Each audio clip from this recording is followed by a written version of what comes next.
আসসালামু আলাইকুম ভিউয়ার্স, চলে আসলাম আবার আপনাদের মাঝে নতুন একটা রেসিপি নিয়ে। আজকের রেসিপিটা হচ্ছে শামী কাবাব বা বিয়েবাড়ির শাহী কাবাব। এখন আমি শেয়ার করতে যাচ্ছি কি করে বিয়েবাড়ির প্রশংসার পঞ্চমুখী কাবাব বানাতে পারেন। প্রথমে আমি ছোলা বুট নিয়েছি আর হচ্ছে মাংস, তো সেগুলোকে ভালো পরিষ্কার পানিতে ধুয়ে সিদ্ধ করতে দিয়েছি 30 মিনিটের জন্য। যখন হাফ সিদ্ধ হয়ে এসেছে আমি সেটাকে ব্লেন্ডার করে নিয়েছি।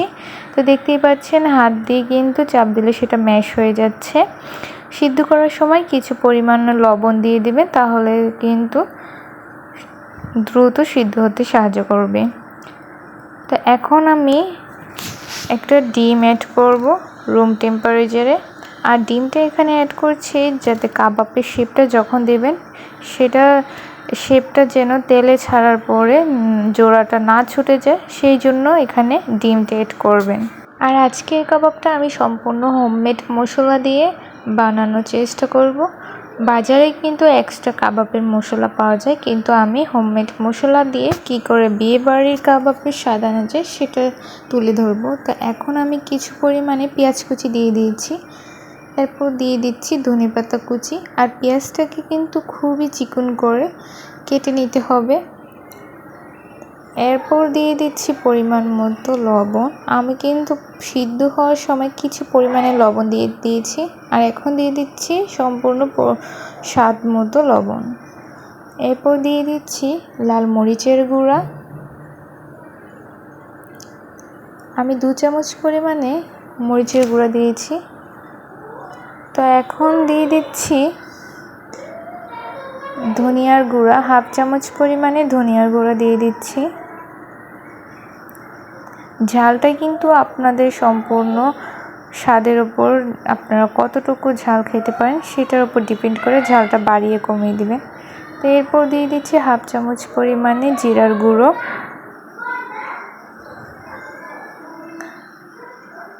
তো এরপর দিয়ে দিচ্ছি হোমমেড গরম মশলার গুঁড়ো।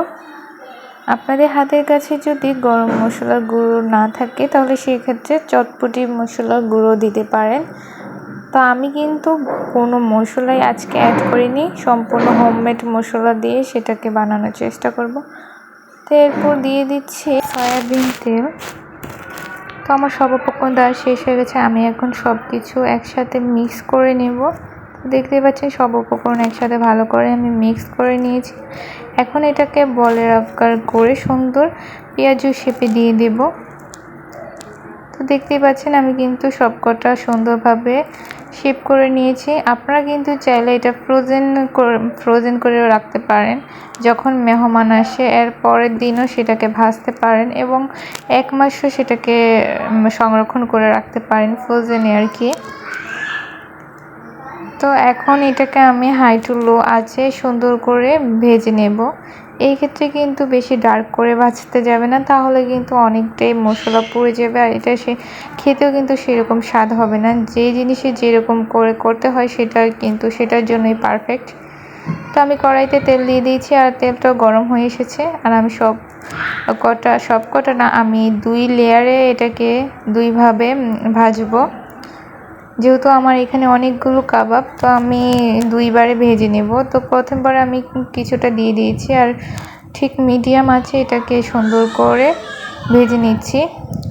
যদিও বা আমার সব কিছু আগে থেকেই সিদ্ধ করা ছিল, তারপর আমি ধীরে সুস্থে একটু টাইম নিয়ে সুন্দর করে ভেজে নিচ্ছি যাতে করে এটা সুন্দর একটা পারফেক্ট কালার আসে।